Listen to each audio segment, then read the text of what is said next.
एक बात मैं आपको बताता हूं, ध्यान से सुनिए। वो परमेश्वर नहीं है जिसने ये नियुक्त किया कि कोई 18 साल में चला जाएगा, कोई 40 साल में। मुझे पता है बहुत सारे विश्वासी इस बात को मानते हैं। This is not scriptural, this is not biblical. अगर ऐसा होता तो यीशु मसीह किसी मुर्दा को जिंदा नहीं करता। He will never go against the Father's will। पिता की इच्छा के विरोध में वो नहीं जाएगा। कितने लोग मेरी बात को समझ रहे हैं?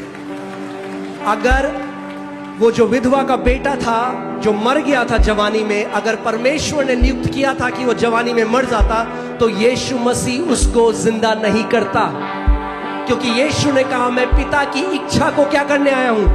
पूरा करने आया हूं। यानी पिता की इच्छा नहीं थी कि वो जवानी में मरे। कितने लोग समझ रहे हैं मेरी बात को? It's not God. ये परमेश्वर नहीं है जिसने नियुक्त किया कि कोई जल्दी मर जाएगा। आप समझ रहे हैं? हम बहुत सारे लोग मानते हैं इस बात को, बाइबल के हिसाब से नहीं है। जब उसने अपने भजन, can you put Psalm 91, put the last scripture, भजन संहिता 91 का जो आखिरी आयत है, जब आप उसको पढ़ते हैं, परमेश्वर ने एक उम्र लिखी है मानव जाति के लिए। जानते हैं क्या है? बोलिए दीर्घायु। क्या है वो? दीर्घायु। आमीन।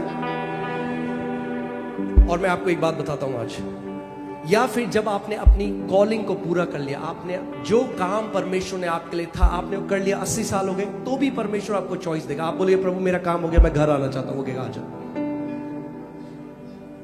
मगर अगर परमेश्वर अगर ये आप बोलोगे कि प्रभु नहीं मैं अभी रुकना चाहता हूं, और तो परमेश्वर की करो।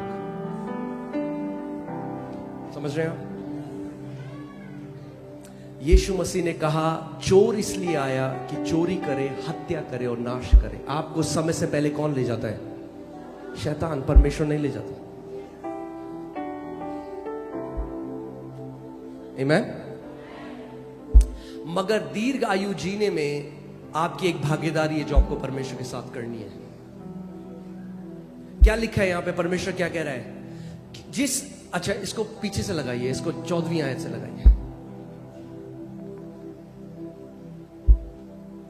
वचन में हम देखेंगे बहुत सारी चीजें जो आपने सुनी है, आपने मान लिया कि वो वचन से हैं, जबकि वो वचन से नहीं है।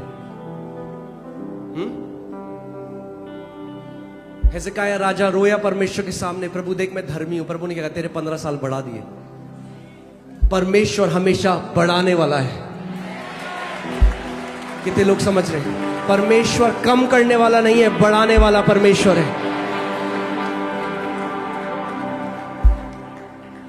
कितने लोगों ने यहां परमेश्वर के नाम को जान लिया है? अपना हाथ उठाओ। अगर आपने परमेश्वर का नाम, अगर आप वो नहीं हो जो कहते हो नाम कुछ भी बोल लो, क्या फर्क पड़ता है? नहीं, वो आप परमेश्वर के नहीं हो। फिर जो परमेश्वर के बेटे और बेटियां, मुझे मेरे बाप का नाम पता है, आपको भी आपके बाप का नाम पता है। हाँ, जब फॉर्म में भरते हो what is your father's name, हम नहीं कहते कुछ भी लिख लो, क्या फर्क पड़ता है? अरे मेरा जो बाप है उसका एक नाम है, वो। आमीन। हम नहीं कहते ना कि फादर्स नेम में कुछ भी डाल लो। नहीं नहीं नहीं नहीं, क्योंकि जो मेरा शारीरिक पिता है उसने शरीर को जन्मा है, मगर मेरा एक आत्मिक पिता भी है जिसने मेरी आत्मा को जन्म दिया है, और उसका एक नाम है। और बाइबल कहती है हमने उद्धार उस नाम में पाया है। जो लोग कहते हैं नाम में क्या रखा है, अरे नाम में ही तो रखा है। स्वर्ग के नीचे और पृथ्वी के ऊपर और कोई नाम नहीं दिया गया जिसके द्वारा मानव जाति उद्धार पा सके। क्रिश्चियंस नहीं, मानव जाति उद्धार पा सके। उस नाम में पूरी मानव जाति के लिए उद्धार है। आमीन। सो कितनों ने याद